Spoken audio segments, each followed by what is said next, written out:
be so blind to like Jesus right in front of them. And then I realized in my own life, like to do the exact same thing. Like there's like an unexpected miracle that like is super easy to overlook. And I just think that's just a really beautiful way to think about it. Like the unexpected Savior, like our unexpected Christ, and like how he shows up in such unexpected ways. I just like that whole concept. Like how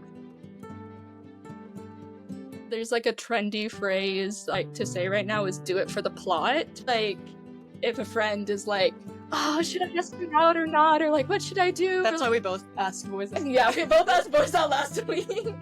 Do it for the plot.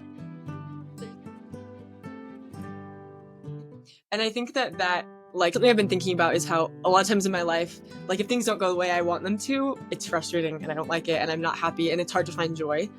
And I think it's good to learn now, especially like at our age, like we still have our whole life ahead of us, like Elena was saying, and we get to choose how we write our story. So we get to choose if we look for the unexpected joys and the unexpected Messiah, and we get to choose if we're optimistic, and the story that we tell becomes our story. So I think that he's just kind of helping us learn to tell a story that is the one that we want to tell.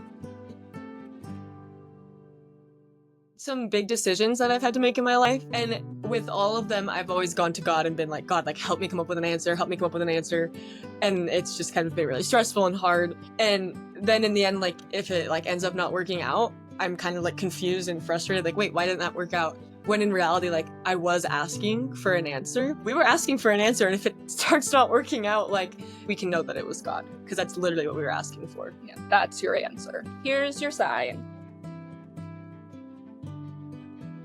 And I tend to be like worst case scenario, gut reaction woman. This thing is happening and then all these other bad things are going to be happening. And that's the only thing I can think about. And this morning I was thinking, no, it's okay. I'm human. It's okay that I'm having these feelings and human responses, but I'm still holding on to, I know that the worst thing is not going to happen. And, you know, still good things can come of it.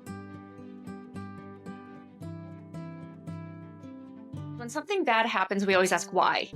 Why is this happening to me?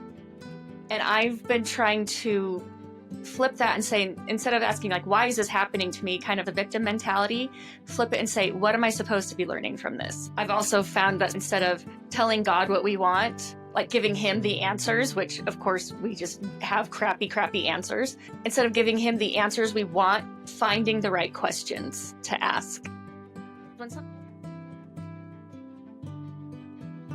Have you ever begged for an answer or begged for a certain blessing and you just could not understand why? The God of creation, who can do everything, who could heal blind people and raise the dead, can't give you the thing your heart so desperately wants. But he had something better.